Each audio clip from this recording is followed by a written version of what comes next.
Vakare, prieš eidamas gulti, Kajus užlipo ant kėdės prie lango ir pasižiūrėjo pro mažą skylutę į kiemą. Snaigės skraidė po orą ir didžiausia iš jų nukrito ant dėžės krašto su gėlėmis ir pradėjo augti. Augo vis didesnė ir didesnė, galop pavirto į moteriškę, apsivilkusią baltą marę, išausta kaip iš milijono sniego žvaigždelių. Buvo graži, tik visa iš ledo, iš blizgančio ledo, bet vis dėlto gyva.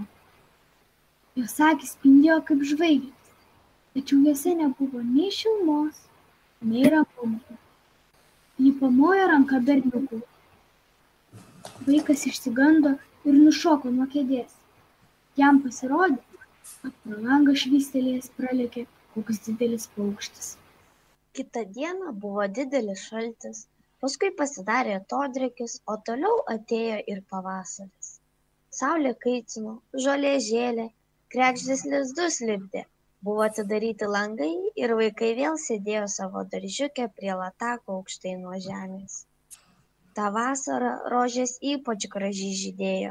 Mergaitė išmoko psalmę, kur buvo minimos rožės. Giedodama ją, ji galvojo apie savo pačios rožes.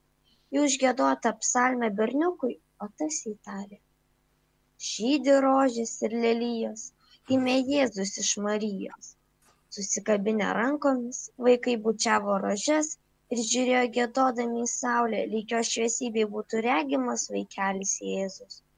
Kokios gražios buvo vasaros dienos, kaip malonu buvo sėdėti tarp kvepiančių, rodos amžinai žydinčių rožių. Kajus ir Gerda sėdėjo ir vartė knygą su paveikslais, su žvėrimis ir paukščiais. Tuo metu bažnyčios bokšto laikrodis išmušė 5 valandą. Ai, kas man į širdį dūrė. Staiga sušuko Kajus.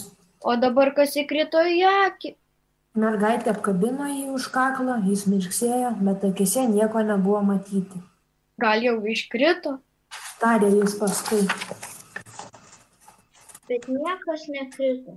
Tai buvo nepaprastas krislas su mažytė šukelė iš ano sudužusio velnio veidrodžio, kur kiekvienas didis ir gražus daiktas rodėsi menkas ir bjaurus, o bjaurus ir piktas darėsi dar bjauresnis ir piktesnis. Vargšas Kajus, jam į širdį buvo įkritusi tokia šukelė, dabar jo širdis turėjo pavirsti į ledo gabalą. Sopulio jau nebebuvo, bet šukelė laikėsi tvirtai. O tu žliumbi? Klausė Gerdos. Ui, kokia dabar tu negraži. Man nieko nesopa. Fe! Staiga sušuko jis. Šitą rožę griaužė kirminas, o tos aureliamo visą susirieto. Kokios bjaurios rožės. Rioksio čia tokiuose prastose žvaigždėse ir pačios išbjaurėjo. Paspyrė su koja dėžę ir nudrėskė 2 rožes. Ką tu darai, Kajau? Sušuko mergaitė, o jis pamatęs ją išsigandusi, nudrėskė dar vieną ir bėgo nuo Gerdutės į savo langą. Nuo tos dienos, kiekvieną kartą, kada tik ateidavo mergaitė su savo paveikslų knyga, jis sakė, kad tie paveikslai tinkantis tik mažiems vaikams. Kai senelė pasakojo kokią istoriją, jis kibo prie kiekvieno žodžio, o paskui ėmė net mėgdžioti ją. Atsistoja iš užpakalio, užsideda akinius, eina ir kalba tokiu balsu kaip senelė. Buvo labai panašu. Ir žmonės juokėsi. Netrukus jis išmoko mėgdžioti visus kaimynus. Jam labai sekėsi išjuokti jų keistumus ir ydas. Ir žmonės sakė: turi galvą tas berniukas.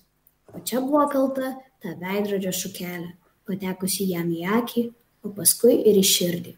Todėl jis vis erzino ir Gerdutę, mylėjusi jį iš visos širdies. Jam nebetiko ir seni žaidimai. Dabar jis norėjo tokios pramogos, kur reikėjo protauti. Kartą žiemą, sningant, jis atėjo pas Gerdą su didinamuoju stiklu. Jis pakėlė savo mėlyno apsiaustą skverną, kada kristų sniegas, ir tarė mergaitei: Pažiūrėk pro stiklą, Gerda.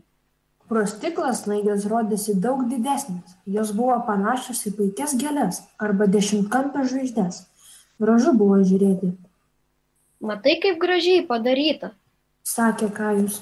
Daug puikiau už tikrasias gėles. Koks taisyklingumas, nei vienos kreivos linijos, o kad taip jos netirptų. Netrukus atėjo Kajus su didelėmis kumštinėmis pirštinėmis, su rogelėmis už nugaros ir suriko Gerdai į pačią ausį. Man šiandien leido pasivažinėti po miesto aikštę su kitais vaikais. Ir išbėgo.